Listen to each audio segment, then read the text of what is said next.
कभी सोचा है कि कोई देश, दुनिया की सबसे बड़ी ताकत, एक सुपर पावर आखिर बनता कैसे है? देखिए, इसका जवाब किसी एक नेता या किसी एक जंग में नहीं छिपा है।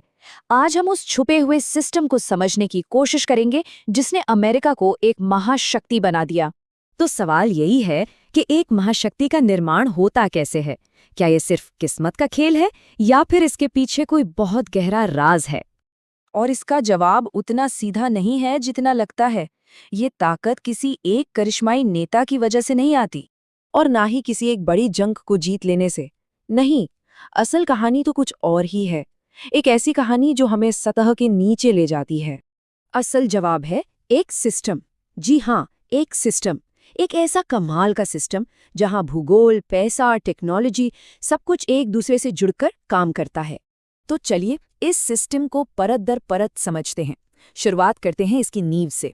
एक ऐसी सौभाग्यशाली नींव जो उन फायदों पर बनी है जो अमेरिका ने खुद नहीं बनाए, बल्कि कह सकते हैं कि उसे किस्मत से मिले। अमेरिका की सबसे पहली और शायद सबसे बड़ी ताकत थी उसकी ज्योग्राफी। सोचिए जरा, दोनों तरफ विशाल समंदर जो उसे बाहरी हमलों से एक ढाल की तरह बचाते रहे, और देश के अंदर खेती के लिए मीलों तक फैली समतल जमीन, व्यापार के लिए नदियां और बेशुमार कुदरती संसाधन। इन सब ने मिलकर तरक्की की एक ऐसी मजबूत नींव रखी जिसमें लागत बहुत ही कम थी। और ठीक उसी वक्त जब अमेरिका अपनी इस भौगोलिक सुरक्षा के कवच में आराम से तरक्की कर रहा था, दुनिया के दूसरे हिस्सों में इतिहास एक बहुत ही खौफनाक मोड़ ले रहा था। ये जो तस्वीर है ना, ये सब कुछ साफ कर देती है।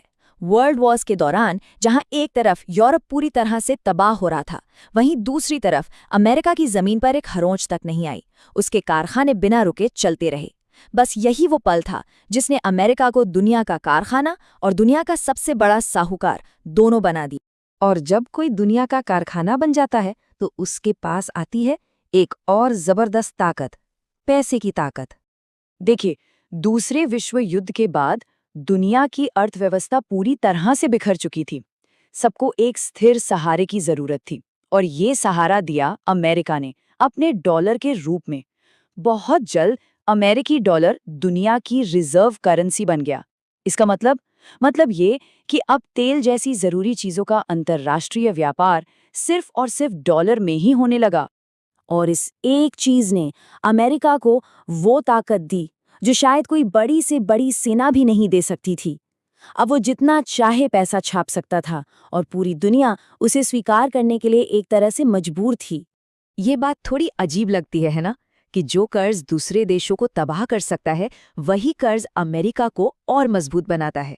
पर ऐसा इसलिए होता है क्योंकि पूरी दुनिया को अपना काम चलाने के लिए हमेशा अमेरिकी डॉलर की जरूरत पड़ती है।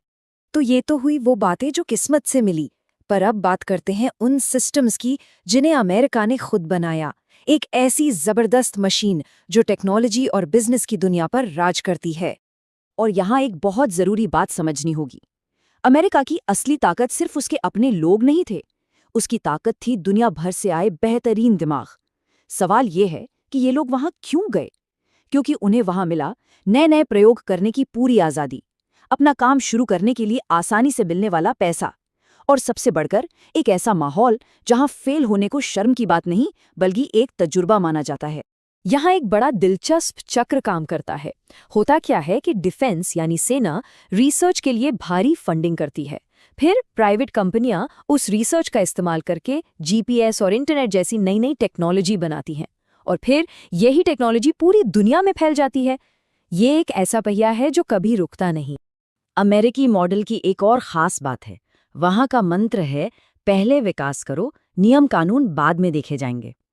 एप्पल और गूगल जैसी कंपनियों को देखिए, उन्हें पहले पूरी दुनिया में अपनी पकड़ बनाने का मौका दिया गया, और उन पर भारी नियम कानून बहुत बाद में आए।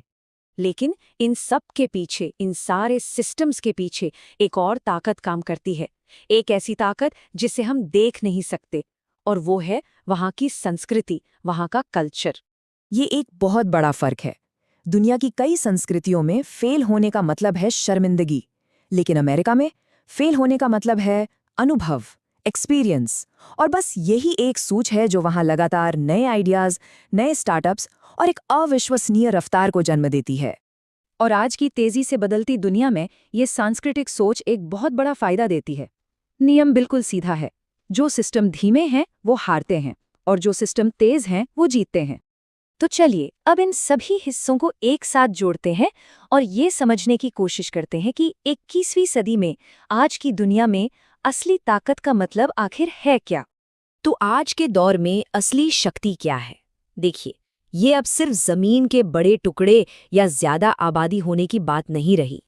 आज की दुनिया में असली ताकत इन 4 चीजों में बसती है: टेक्नोलॉजी, अपनी करेंसी पर कंट्रोल, इनोवेशन करने की रफ्तार और अपनी बात, अपना नैरेटिव पूरी दुनिया को सुनाने की ताकत। और हमने अभी तक जिन भी सिस्टम्स की बात की, वो सब मिलकर इन्हीं 4 स्तंभों को मजबूत बनाते हैं। और आखिर में ये एक लाइन शायद पूरी कहानी का सार बता देती है। अमेरिका की ये ताकत रातों रात नहीं बनी, इसे खामोशी से एक एक करके सिस्टम दर सिस्टम बनाया गया। और ये तब हो रहा था जब बाकी दुनिया आपस में ही लड़ने में उलझी हुई।